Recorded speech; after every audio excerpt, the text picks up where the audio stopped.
Estamos direto da Casa de Leitura do Legislativo Caxiense para mais uma edição do Café com Letras. Quem nos brinda hoje com a obra sobre o Manual Prático de Direito Tributário é o professor Carlos René Pinto de Carvalho. Professor René, é um prazer tê-lo conosco.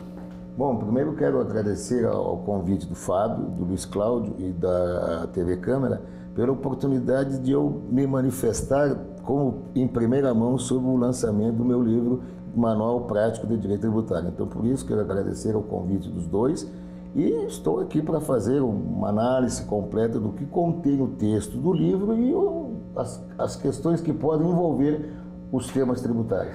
Eu já começo chamando o senhor por professor, porque até há poucos meses o senhor ainda lecionava na UX, Universidade de Caxias do Sul, durante longos anos aí na disciplina de Direito Tributário. Essa obra, a propósito, editada pela Edux, que é a editora da UX, traz aqui, o senhor pretende orientar não só os estudantes, os profissionais da área do direito, mas o cidadão de uma forma geral, de como realmente se posicionar diante dos tributos. As pessoas têm dúvida até na própria declaração de imposto de renda, então o senhor se propõe a um exercício de síntese, digamos, consultando o manual, o sujeito pode ter uma noção, digamos, mais genérica e até, por que não, aprofundada em alguns pontos. É essa a intenção? Bom, primeiro, Fábio, eu quero te dizer o seguinte: o estigma de professor eu não perdi. Eu encontro estudantes meus que hoje são advogados no fórum, eles não me chamam de doutor, me chamam de professor. Então, o estigma de professor também foi muito tempo de labuta dentro da universidade, mas isso aí é uma coisa que eu guardo com grande orgulho de participar, principalmente do ensinamento deles. A proposta do livro, Fábio, é fazer com que as pessoas tenham conhecimento do que acontece ao redor do sistema tributário. Esse é um tema um pouco complexo, onde as pessoas principalmente não sabem o que estão pagando, a quem vão pagar, o que provoca o pagamento. Isso tudo está embutido no livro. Numa síntese geral, para quem nós devemos pagar o tributo? Está aqui no capítulo do sujeito ativo. Então, tu vai saber se eu vou pagar para a União, para os estados ou para o município. Segundo, quando surge a minha obrigação, que está aqui também no livro, que é o fato gerador. É o momento que ocorre o nascimento da obrigação. Então, exemplificando, eu comprei um carro. A compra do carro não significa que eu tenha a obrigatoriedade de pagar o IPVA. Quando eu fizer a propriedade, o certificado de propriedade, que diz, o fato gerador é a propriedade do carro. Então, quando se quer saber quando se pratica um ato que gera, está aqui, fato gerador. Outro item também, muitas pessoas ficam preocupadas. Será que eu tenho que pagar ou não tenho que pagar o tributo? Está aqui no livro também, que se chama sujeito passivo ou contribuinte. É só no título de ver o que é sujeito passivo, o que é contribuinte. Um outro item também, Fábio, que muitas pessoas deixam também assim, com um relapso muito grande, é um item que tem aqui dentro que se chama responsabilidade. Esse termo de responsabilidade para o direito tributário, eu tenho como tema mais importante e saliente do texto do direito, no ramo tributário. O que é essa responsabilidade? Então eu vou explicar em palavras simples. Tu tem uma obrigação, tu comprou um produto, esse produto vai gerar um tributo chamado ICMS ou IPI, tudo bem? Então, o Estado que administra o ICMS e a União que administra o IPI vão exigir o pagamento desse tributo. E aí fica a pergunta: se por acaso este fato praticado pela pessoa está dentro de um campo da não incidência, não incide tributo. Se não incide o tributo, também está aqui no livro que se chama imunidade. Tá? Aí vem a segunda questão: mas quem praticou esse ato foi uma pessoa, foi um menor. Esse menor é inimputável, esse menor não tem direito, ele não tem capacidade jurídica. Consequentemente, ele não vai pagar o tributo. Seria fácil isso, então eu mandava os meus filhos, os filhos menores, praticarem os atos de comércio, não geraria tributo. Aí que surge a figura do responsável. Quem é que vai pagar o tributo? é o responsável por aquele menor. Sim, claro. Então, a União, o Estado e o município jamais vão deixar de receber a sua obrigação. Então, esse livro aqui está direcionado para os estudantes do curso de Direito, que hoje tem 2 cadeiras de Direito Tributário na UX. É endereçado também para os profissionais do direito que labutam na área tributária, para os contadores que também têm essa afinidade com o direito tributário e para aquelas pessoas aqueles empresários, aqueles microempresários ou pessoas que têm interesse em saber alguma coisa de direito tributário também deixa na escrivaninha que ele vai saber alguma coisa. Eu queria questionar o senhor à luz de uma crítica costumeira que a população faz, e com muita razão, empresários, os próprios políticos trabalham a ideia de uma carga tributária elevada. Estima-se aí há muitos anos, e cada vez aumenta ainda mais, que nós tenhamos praticamente mais de 30% de carga tributária do valor dos produtos, muitas vezes até beirando os 40%, e aí tem uma oscilação, a gente fala num percentual médio. E que no Brasil há uma conjunção de tributos. Nós temos o tributo municipal, que é o ISS-QN, ISS, o ICMS, que é o estadual, e o federal aí vai se dividindo, né? PIS, COFINS, o IPI, que o senhor mesmo citou.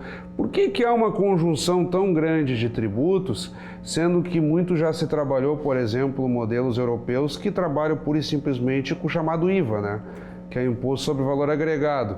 Digamos, nós teríamos o IVA federal e o IVA estadual e acabaria. Por que não se amadurece no sentido da unificação de tributos? Isso é um tema, Fábio, que já vem há longo tempo se estudando. Seria uma redução da carga tributária ou talvez fazer o imposto único, que é o imposto que seria o mais indicado. Mas eu vou tentar te dar uma explicação mais ou menos técnica. O nosso sistema tributário hoje no Brasil ele é centralizado. Quem administra o sistema tributário no Brasil é a União.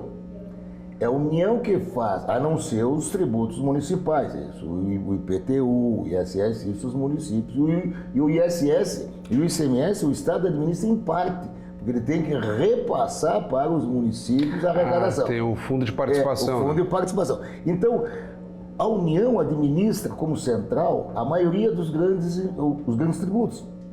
Consequentemente, ela concentra ali a maior arrecadação. E é ali que está o maior gasto. Imagine vocês, então, se por acaso, se fizesse um imposto único, como a União faria para fazer os orçamentos dos seus ministérios? Ela não teria fonte nem de pesquisa para ver o que se arrecadaria. Hoje ela tem. Hoje, o imposto de renda está bem aplicado, está bem aparelhado no seu sistema de computação, que é difícil passar na malha fina. Agora o ICMS também, o ICMS e a União, em conjunto, vão ter um aparelhamento muito bom, que é a nota eletrônica. Comprou, já vai estar destacado o imposto que tu deve lá na exatoria. Os supermercados eles têm feito muito isso, professor. O sujeito vê na nota já quanto foi de imposto. Ele comprou, vamos supor, uma garrafa de vinho, R$20, está lá, 5, 6 imposto. ICMS, pá, você pode juntar, né? O supermercado tem feito muito isso nas notas, né? Discriminar o valor. É, né? o valor. Não, mas agora está surgindo aqui uma ideia de um parlamentar de fazer a identificação dos impostos nos produtos. O contribuinte simplesmente vai olhar, vai dizer, ele vai comprar o produto, ele não vai dizer assim, eu estou pagando X de IPI, X de... não quero o produto, ele precisa do produto. No sentido de clarear, né? Sim, como eu disse, professor, os supermercados já fazem, já né? Faz, notas, né? Então seria uma forma paliativa. O nosso sistema tributário hoje é centralizado no Brasil. Então, os maiores tributos, imposto de renda, IPI, as contribuições PIS e COFINS, isso tudo é centralizado pela União. O imposto de renda retido na fonte do assalariado é a maior fonte de arrecadação que a União tem. O IPI do cigarro, o IPI do automóvel, esses são os mais altos, do perfume. Então, nesses 4 ou 5 impostos e contribuições, a União tem arrecadado o máximo que pode. E mesmo assim não tem condição para manter a máquina. A máquina é muito grande. A máquina administrativa centralizada é muito grande. Então ela deveria ser enxugada, bem enxugada, fazer uma reavaliação na parte tributária, que a parte tributária deveria ser um pouquinho menos escalonada, não com essa forte incidência de tributos, onde que o consumidor pudesse ter acesso mais livre ao produto na compra. E um outro fator, talvez muitas pessoas não sabem, no tempo que eu dava aula, os meus estudantes ficavam perplexos. O empresário diz que a carga tributária está alta. De fato está. Mas o empresário e o comerciante são meros repassadores do tributo. Quem paga o tributo é o consumidor final. É ele que paga na nota o ICMS, é ele que paga na nota o PIS, o COFINS, é ele que paga na nota o ISS.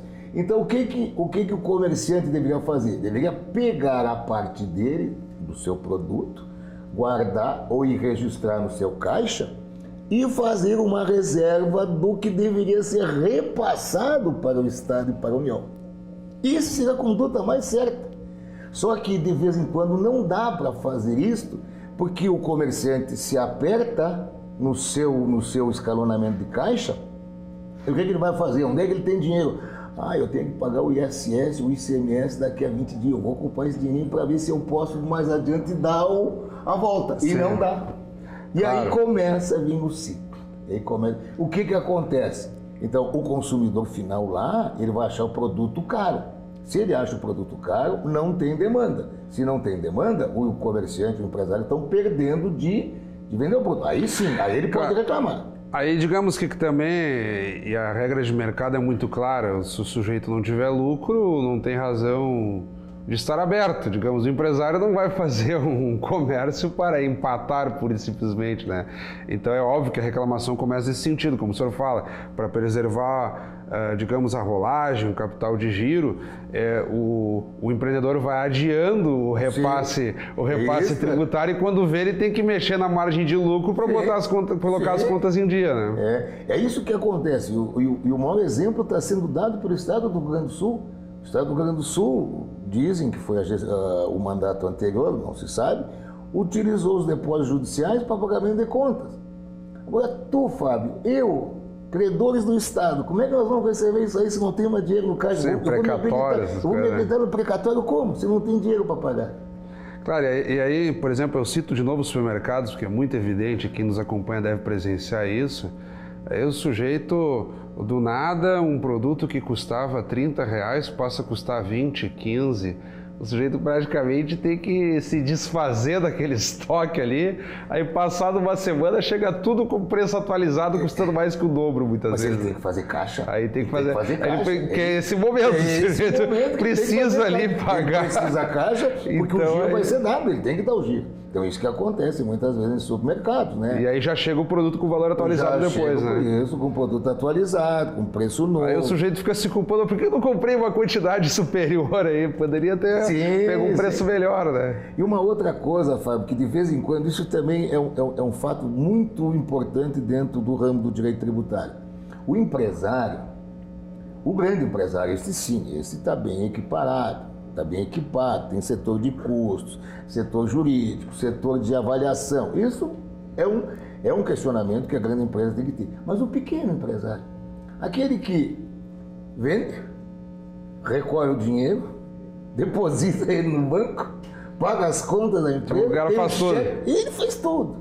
Então é aí que de vez em quando tem uma certa descentralização das contas. É fácil, tu tá com cheque? O que está precisando pagar? Tem que comprar aquilo. Paga. Aqui, paga. Olha, tem que pagar o ICMS. Não temos. Temos que pagar o ISS. Deixa a guia depois, vamos ver. O que está faltando lá? Temos que comprar matéria-prima. Compra. Aí chega no dia 4, a folha de salário. A folha de salário eu tenho que pagar, se eu não posso atrasar. Paga. Aí vem o INSS, a guia. Essa não tá. Vamos pagar. Logo em seguida vem o FGTS. Então, são muitas coisas. Esse pequeno empresário ele tem que ter muito cuidado, senão ele cai. Se ele cair, as coisas vão avolumando, e aí, quando ele vai sentir, o fundo é muito grande.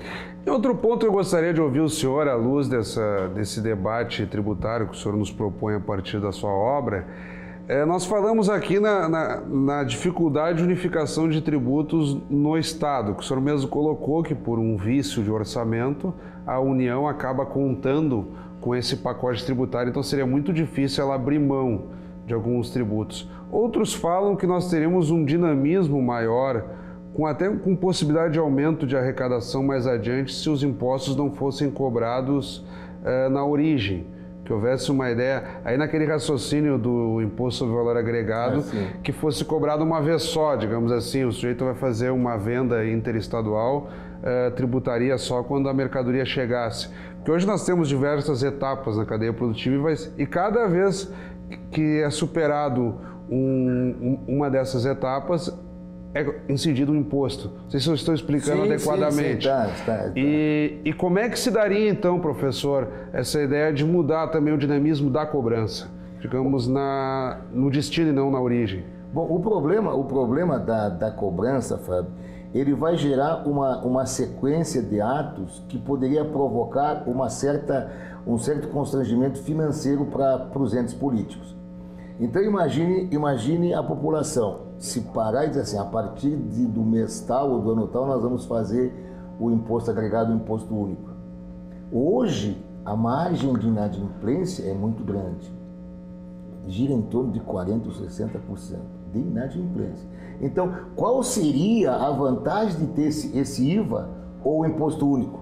Seria chamar aquele que está escondido de inadimplente para pagar junto com o bom contribuinte. Mas e como é que vai ficar essa margem de arrecadação para a União, Estado e Município? Até eu chamar o inadimplente para ele vir pagar, é um ciclo muito grande e talvez as despesas orçamentárias não sejam suficientes para aguentar o último. É a ideia, seria a ideia mais indicada, mas o problema é o tempo de espera que eu vou ter que buscar aquele que está lá atrás, vir para junto comigo, e fazer com que os orçamentos sejam cumpridos.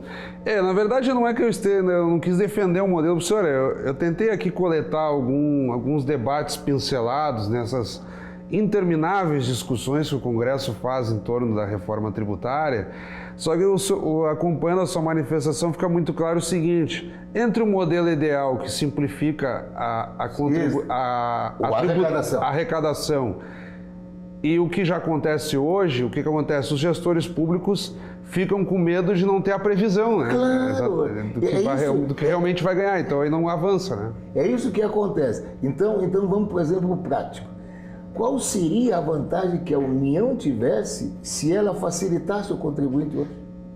Nenhuma. Era só esperar a arrecadação. Hoje não. Hoje ela tem um campo de exigência muito grande. Ela tem Receita Federal, tem Polícia Federal, se não pagou, vem execução fiscal, então ela tem como coagir o contribuinte a pagar.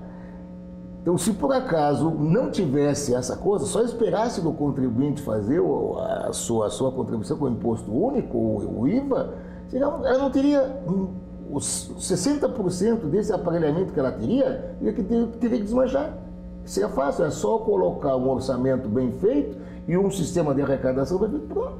Acabaria essas procuradorias aí de execução fiscal, ações, promotores fazendo busca e apreensão de empresas que não pagaram os seus tributos.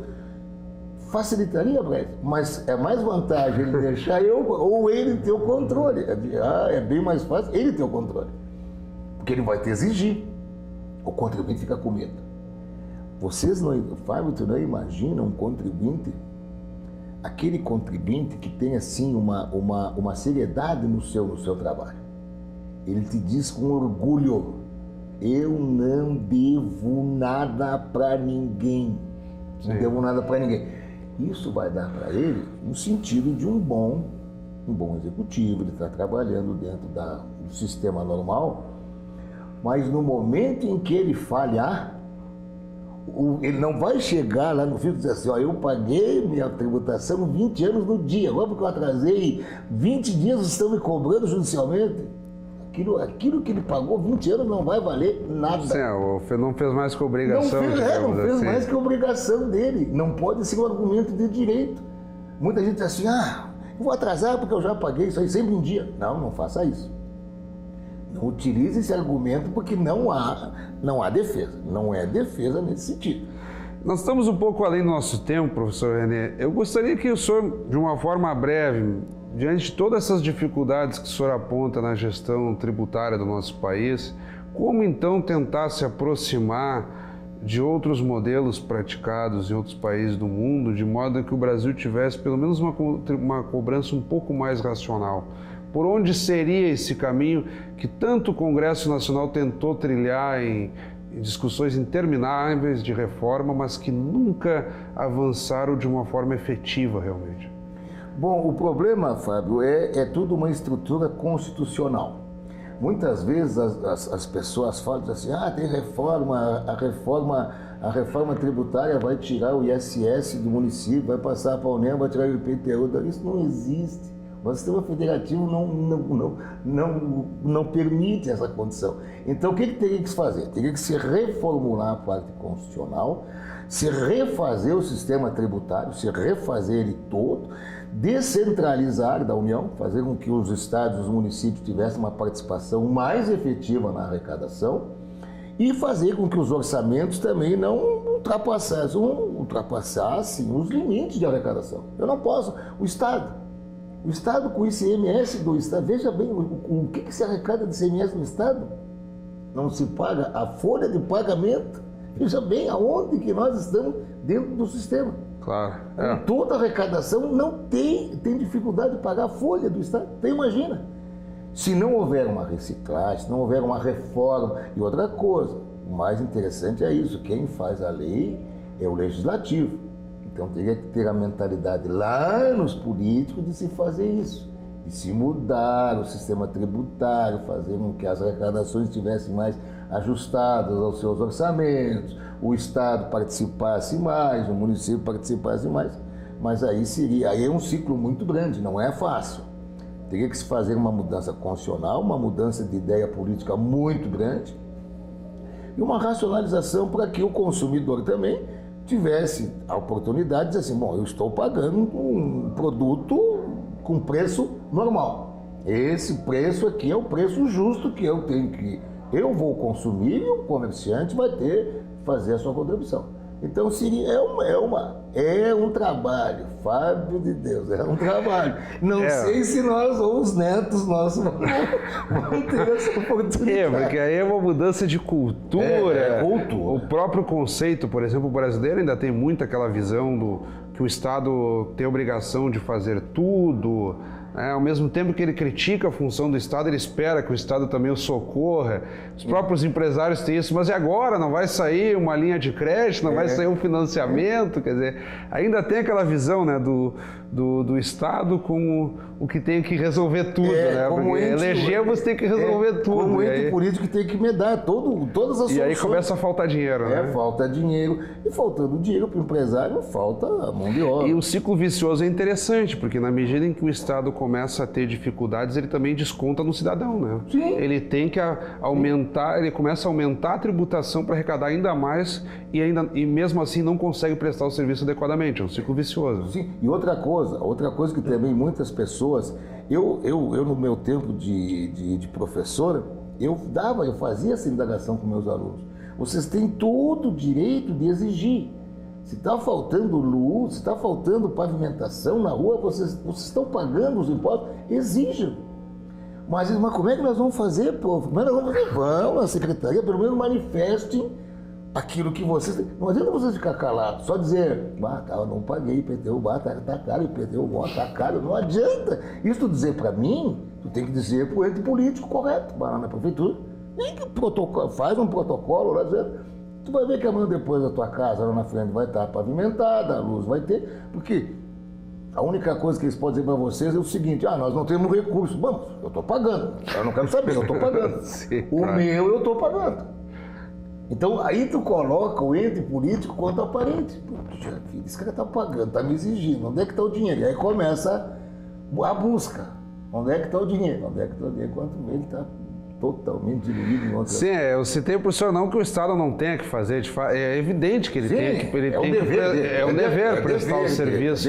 Só que a gente vê essas oscilações, quer dizer, por exemplo, o caso recente, baixou toda a tributação, fez linha de crédito, estimulou que todo mundo comprasse, quer dizer, os anos recentes aí. Aí quebrou a economia, agora começa a ser feito inverso, né? Terceiriza, joga o imposto lá em cima, quer dizer, sempre que faz demais para um lado ou para o outro, há compensação mais cedo ou mais tarde. E, infelizmente, a população paga caro, tem poucos serviços e amarga, né, essas oscilações, né? Eu tenho uma certa distância com o economista. Eu acho a filosofia do economista assim, eu não entendo. Ele só tem aquela, é a teoria da oferta e da procura. Claro que há tempos atrás houve um consumo exagerado. E aí, quando o mercado quebra, o Estado tem que entrar com dinheiro. Como medidor da coisa. Então, de vez em quando... Aí é fácil ter livre iniciativa, né? É fácil. Então, eu faço, produzo, quando eu quero, o Estado me ajuda, mano, não pode. Bom, professor, eu tinha dito há pouco tempo que nós havíamos passado, e realmente passamos muito, por quê? Porque não é fácil, o direito tributário ele acaba se imbricando com diversas outras áreas, e o senhor mesmo, nas suas explanações, teve que lançar a mão de alguns argumentos de ordem mais econômica, de ordem política, para explicar que não é uma situação isolada, né? É uma cadeia muito vasta. E, sem dúvida, quem nos acompanhou pode ter uma noção um pouco melhor, inclusive eu aqui conversando com o senhor. Fica um espaço para que o senhor faça suas considerações e o convite para que as pessoas leiam o Manual de Direito Tributário, né? Eu, mais uma vez, agradeço a ti, Fábio, e ao Luiz Cláudio, pela oportunidade. E eu estou fazendo aqui um retrato da minha vida profissional dentro da universidade. Não é nada, mas são 25 anos labutando, muitos promotores saíram da minha mão, advogados salientes, destacados, juízes. Então não custa o aluno do direito que quer fazer um aprimoramento na área tributária, o profissional, o colega que quiser se dedicar mais com intensidade ao direito tributário, dar uma rabiscada aqui no Manual de Direito Tributário desse singelo cidadão Carlos René, que hoje está contribuindo com a sua parcela dentro da nossa sociedade. Mais uma vez, muito obrigado, então. Tratamos do Manual Prático de Direito Tributário, o livro do professor advogado com o qual conversamos, Carlos René Pinto de Carvalho. Muito obrigado, professor, novamente. Obrigado. Então, o Café com Letras essa semana fica por aqui. Convidamos a todos que continuem acompanhando a programação do nosso canal 16 e até o nosso próximo encontro.